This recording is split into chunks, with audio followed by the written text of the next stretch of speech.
Hello everyone, welcome to এক্সামমেট।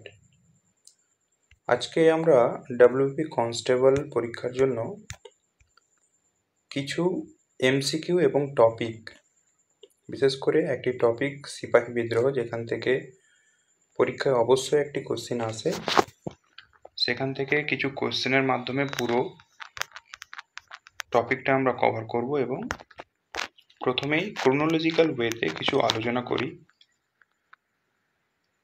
যেমন 1857 খ্রিস্টাব্দের সিপাহী বিদ্রোহ, যেটা মহাবিদ্রোহ নামে পরিচিত, সেটা শুরু হচ্ছে কোথায়? ডালহৌসির ডক্ট্রিন অফ ল্যাপস, অর্থাৎ একটা নীতি যেটা বলা হয় সত্য বিলোপ নীতি। ডক্ট্রিন অফ ল্যাপস কথার সঙ্গে আর একটা নীতি আছে, যেটা হচ্ছে অধীনতামূলক মিত্রতা নীতি। পরীক্ষায় খুব জিজ্ঞেস করে। তো ডক্ট্রিন অফ ল্যাপস তৈরি করছে ডালহৌসি, আর অধীনতামূলক মিত্রতা নীতি তৈরি করছে ওয়েলেসলি। তাহলে ডক্ট্রিন অফ ল্যাপসটা কি? যেখানে কোনো দেশীয় রাজার যদি কোনো পুত্র সন্তান না থাকে, তাহলে সেই রাজ্যটা ইংরেজরা দখল করে নেবে। এই অজুহাতে ডালহৌসি কয়েকটি রাজ্য দখল করেছিল, যেমন সাতারা, ঝাঁসি, সম্বলপুর, এগুলো। লর্ড ক্যানিং ছিলেন তখনকার গভর্নর জেনারেল। তাহলে ডালহৌসির সময়কাল কত ছিল? 1848 থেকে 1856। তিনি ছিলেন তখনকার গভর্নর জেনারেল 1848 থেকে 1856 খ্রিস্টাব্দ পর্যন্ত। লর্ড ক্যানিং, এরপরে আসে লর্ড ক্যানিং 1856 থেকে 1857। প্রথম বছর তিনি ছিলেন গভর্নর জেনারেল। পরবর্তীকালে যখন মহাবিদ্রোহ শেষ হয়, তারপরে গিয়ে লর্ড ক্যানিংয়ের পদ চেঞ্জ হয়ে যায় ভাইসরয় 1858 সালে।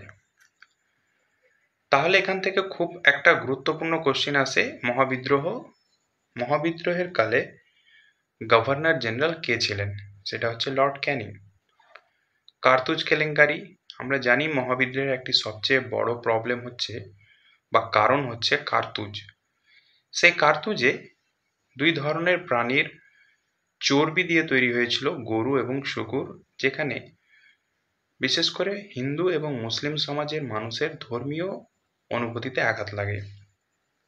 যদিও বলা হয় পরবর্তীকালে এই বিদ্রোহের সময় সৈন্যরা সেই কার্তুজই ব্যবহার করেছিল সেই বিদ্রোহে। মঙ্গল পাণ্ডে প্রথম বিদ্রোহের স্ফুলিঙ্গ জানান। আমরা জানি ব্যারাকপুর, যেখানে মঙ্গল পাণ্ডের এখনো স্ট্যাচু দেখা যায়। মিরাট বিদ্রোহ 10ই মে মিরাটে শুরু হয় 1857, এবং এটা দিল্লি পর্যন্ত ছড়িয়ে পড়ে। এখান থেকে একটি কোশ্চিন আসে, কোথায় মহাবিদ্রোহ, কোন শহর বা কোন জায়গা মহাবিদ্রোহের কোনো সাড়া পাওয়া যায়নি? সেটা হচ্ছে পাঞ্জাব।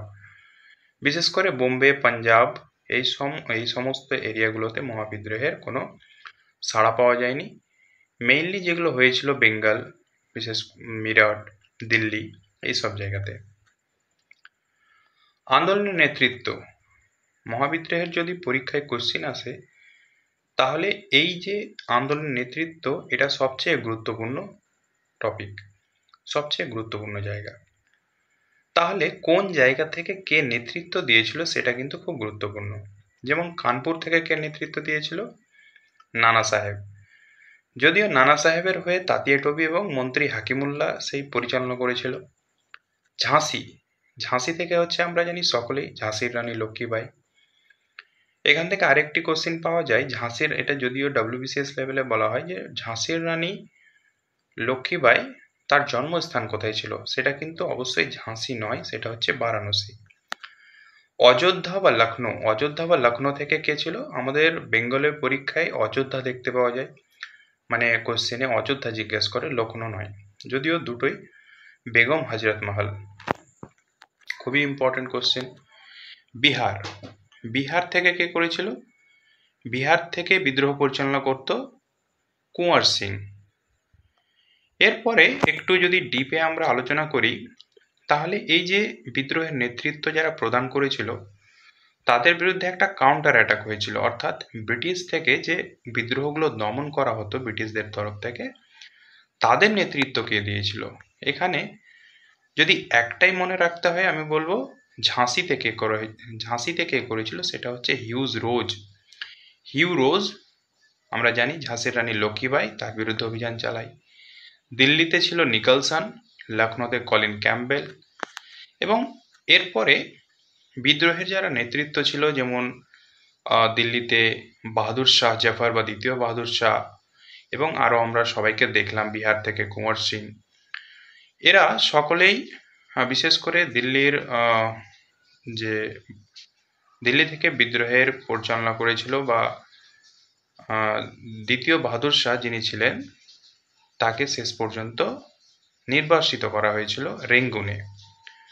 তিনি রেঙ্গুনে নির্বাসিত হয়েছিল এবং 1862 সাল পর্যন্ত, সেখানে মারা যাওয়া পর্যন্ত নির্বাসিত ছিল। তারপরে ঝাঁসির রানী বা বেগম হজরত মহল এরা নেপালে পলায়ন করেছিল এবং সেখানেই মারা যায়। 1858 সালের অ্যাক্ট অনুযায়ী কোম্পানি শাসন শেষ হয়। এই কোম্পানি শাসন শেষ হওয়ার পর মহারানী ভিক্টোরিয়া ঘোষণা করেন তারা ভারতের ধর্মীয় এবং সামাজিক ভাবাবেগে বা অনুভূতিতে কোনো আঘাত আনবে না। এরপরে ক্রাউন রুল শুরু হয়, মানে রানী ভিক্টোরিয়ার রুল। এরপরে কিছু কোশ্চেন আমরা যদি দেখি, মহাবিদ্রোহ থেকে কোন গভর্নর জেনারেল ল্যাপস নীতি অর্থাৎ ডক্ট্রাইন অফ ল্যাপস, সত্য বিলোপ নীতি বিদ্রোহের আগে অসন্তোষ সৃষ্টি করেছিল? সেটা হচ্ছে লর্ড ডালহৌসি। আমরা জানি লর্ড ডালহৌসির সময়কাল 1848 থেকে 1856। লর্ড ডালহৌসি একটু আগেই বললাম কোন কোন জায়গাগুলো গ্রাস করেছিল বা অ্যানেক্স করেছিল, সেগুলো হচ্ছে সাতারা, ঝাঁসি, নাগপুর, অযোধ্যা। 1857 সালে বিদ্রোহ যখন শুরু হয় তখন গভর্নর জেনারেল কে ছিলেন? গভর্নর জেনারেল ছিলেন লর্ড ক্যানিং, 1857। এরপরে লর্ড ক্যানিং হয়েছিল ভাইসরয়। লর্ড ডালহৌসি 1848 থেকে 56। Governor General during revolt, he later became the first viceroy. 1857 সালে বিদ্রোহের তাৎক্ষণিক কারণ কি ছিল?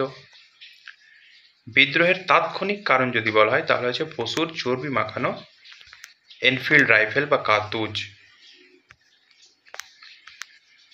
1857 সালের মার্চে ব্যারাকপুরে প্রথম কে ব্রিটিশ অফিসারদের আক্রমণ করেছিলেন? মঙ্গল পাণ্ডে। মঙ্গল পাণ্ডেকে প্রথম বিদ্রোহের শহীদ বলে ধরা হয়। 1857 সালে 10ই মে কোথায় বিদ্রোহ প্রকৃতভাবে শুরু হয়েছিল? সেটা হচ্ছে মিরাট। মিরাটের পর কোন শহর বিদ্রোহের রাজনৈতিক কেন্দ্র হয়ে ওঠে? মিরাটের পর দিল্লি। দিল্লিতে বিদ্রোহের প্রতীকী নেতা হিসেবে কাকে ঘোষণা করা হয়েছিল? সেটা হচ্ছে বাহাদুর শাহ, দ্বিতীয় বাহাদুর শাহ, যাকে বাহাদুর শাহ জাফর বলা হয়। তাহলে বাহাদুর শাহ জাফরের সময়কাল ছিল 1857 থেকে 1862, মারা যাওয়া পর্যন্ত। শাহ আলম, দ্বিতীয় শাহ আলম হচ্ছে 1759 থেকে 1806। দ্বিতীয় আকবর, আকবর শাহ বলে কেউ ছিল না, তবে এটা দ্বিতীয় আকবর হতে পারে। তাহলে দ্বিতীয় আকবরের সময়কাল হচ্ছে 1806 থেকে 1837। এই দ্বিতীয় আকবরই রাজা রামমোহন রায়কে রাজা উপাধি দান করেছিল। টিপু সুলতান 1782 থেকে 1799 পর্যন্ত ছিলেন। 1782 সালে হয়েছিল সলবায়ের সন্ধি। কানপুরে বিদ্রোহের নেতৃত্ব কে দেন? কানপুরের বিদ্রোহের নেতৃত্ব হচ্ছে নানা সাহেব। নানা সাহেবের হয়ে তাতিয়া টোপি এবং মন্ত্রী হাকিম আজিমুল্লাহ। রানী লক্ষ্মীবাই হচ্ছে ঝাঁসি থেকে এবং বেগম হজরত মহল হচ্ছে অযোধ্যা বা লখনৌ থেকে।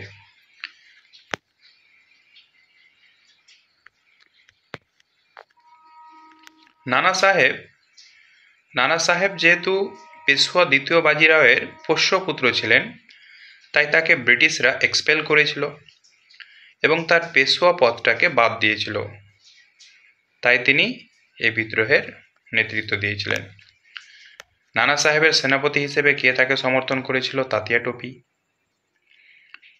এখানে গেরিলা ওয়ার বলে একটি ট্যাকটিক্স দেখা যায়, যেটা ভারতে গেরিলা ওয়ার বলতে বোঝায় একটাই ক্ষুদ্র আর্মির দ্বারা একটা বৃহত্তর আর্মিকে পরাজিত করা।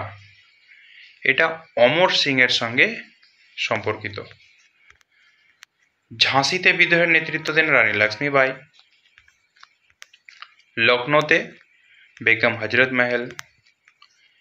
বিহারে বিদ্রোহের নেতা ছিলেন কুঁওয়ার সিং। কোন ব্রিটিশ সেনাপতি 1857 সালের সেপ্টেম্বরে দিল্লি পুনর্দখল করেন? জন নিকলসন। তাহলে হিউরোজ কোথায় ছিল? হিউরোজ ছিল ঝাঁসি। ঝাঁসিতে রানী লক্ষ্মীবাইয়ের বিরুদ্ধে ব্রিটিশ বাহিনীকে নেতৃত্ব দেন স্যার হিউরোজ। 1857 সালে বিদ্রোহের সময় ব্রিটিশ সেনাপ্রধান কে ছিলেন? Colin Campbell. 1857 সালের বিদ্রোহের চূড়ান্ত ফলাফল কি হয়েছিল? চূড়ান্ত ফলাফল হচ্ছে কোম্পানি শাসন শেষ হয় এবং ক্রাউন রুল অর্থাৎ রানী ভিক্টোরিয়ার শাসন শুরু হয়। 1857 খ্রিস্টাব্দের মহাবিদ্রোহকে ভারতের প্রথম স্বাধীনতা যুদ্ধ বলে অভিহিত করেছেন, সেটা হচ্ছে বীর সাভারকার, বিনায়ক দামোদর সাভারকার। কোন শহরটি 1857 সালের বিদ্রোহের সাথে সম্পর্কিত নয়? মিরাট, দিল্লি, অমৃতসর, লখনৌ। অবশ্যই অমৃতসর।